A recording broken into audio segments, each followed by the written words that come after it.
안녕하세요. 노년인문학 10분 김민서입니다. 오늘은 스트레스가 심장병으로 가는 과정이라는 그거에 대해서 인문학적으로 풀어보도록 하겠습니다. 스트레스는 어떻게 심장병이 되는가? 혹시 요즘 가슴이 답답하거나 심장이 두근거리는 그런 느낌이 있으신가요? 검사를 하면 아무 이상이 없는데 분명 본인은 굉장히 불편함을 느낀다고 합니다. 스트레스를 받아서 그런 거라고 하는데요.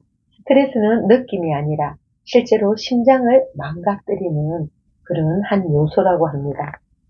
특히 이런 분들이 많은 어떤 스트레스를 받았을 때 그 스트레스를 온몸으로 받는 그런 성격인 분들이 많이 참는 분, 그 다음에 말을 안 하고 말지 이렇게 포기하는 것, 그 다음에 혼자서 끌어안고 가는 것, 이런 분들이 굉장히 스트레스에 취약하다고 합니다. 보통 이제 스트레스를 극복하는 분들을 보면 그걸 반사시키는 능력이 있는데, 스트레스가 그 정도로 반사할 수 있는 그런 능력 가진 분들이 그렇게 흔하진 않죠, 그죠? 겉으로는 굉장히 괜찮아 보이지만 속에서는 계속 긴장 상태가 스트레스로 인해서 쌓이게 됩니다. 이런 분들을 보니까 계속적인 압박이 1개월, 2개월 문제가 해결되지 않을 때까지, 그래서 6개월까지 가게 되니까 이 발톱이 새카매지고요. 그 다음에 손톱도 새카매지면서 이 전체적인 몸으로 그 스트레스가 이렇게 나타나더라고요. 저는 그런 분을 직접 보기도 했거든요. 그런 걸 보면서 스트레스가 얼마나 이 몸에 위험한가.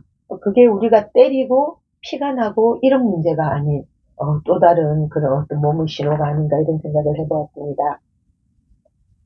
그래서 이 긴장 상태는 몸으로 내려오기 시작하면서 제1단계 로 가면은 긴장 상태가 계속적으로 유지된 상태일 때 이 몸에서는 지금 전쟁 상태라고 생각을 하면서 심박수가 증가하게 되고요. 혈압이 상승하게 되고 그 다음에 혈관이 수축하게 되면서 문제는 이 상태가 하루 이틀이 아닌 계속적으로 문제가 해결되기 전까지 가게 되기 때문에 밤에 잠을 잘 때 식은땀을 흘린다든지 아무 문제 없는데 잠을 깬다든지 불면에 시달린다든지 그렇게 되면서 몸이 점점 망가지는 그런 것이 스트레스의 한 일종에서 나타나는 몸의 반응이라고 합니다. 그 다음에 두 번째는 그 호르몬이 굉장히 폭주하게 되는데요. 스트레스가 계속될 때 나오는 스트레스 호르몬이 코르티솔이라고 합니다. 이 코르티솔이라는 이 호르몬이 가다 분비가 되게 되면 혈압이 계속적으로 올라가고요. 그러면은 혈관은 딱딱해지게 되고요. 심장은 계속해서 긴장 상태이기 때문에 이 쉬지를 못하는 겁니다. 휴식이 없는 이 심장에 이 스트레스가 얼마나 치명적인지, 그래서 오늘은 스트레스가 심장병으로 가는 과정을 조금씩 이야기를 하고 있습니다.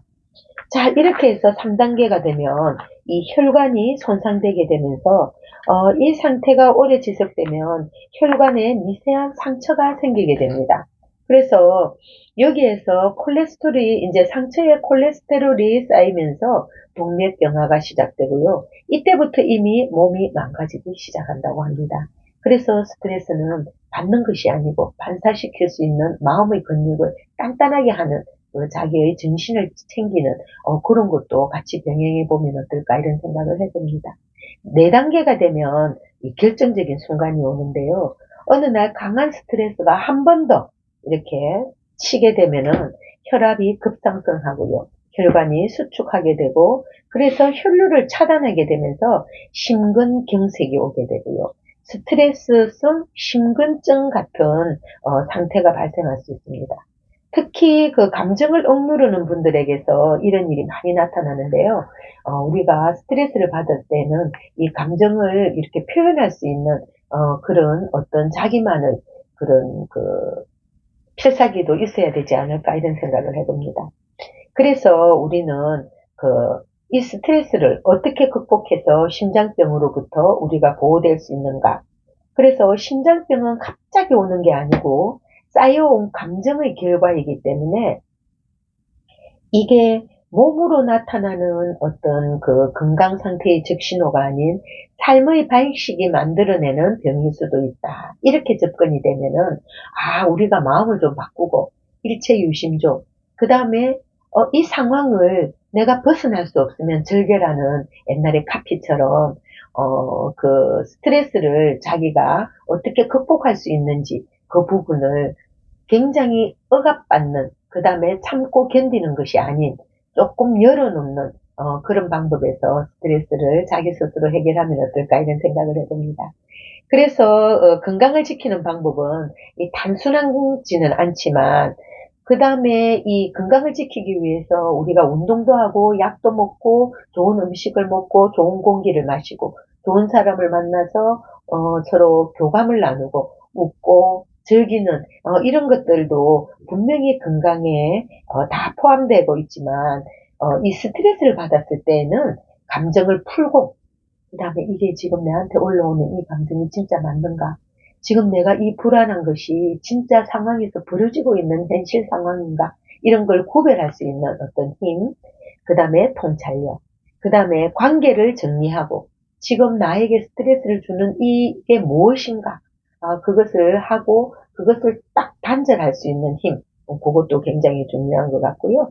그 다음에 스트레스를 흘려보내는 그런 힘이 굉장히 중요한데 이 스트레스가 계속적으로 쌓이게 되는 것은 그 문제가 해결되지 않음에서 발생하는 거잖아요.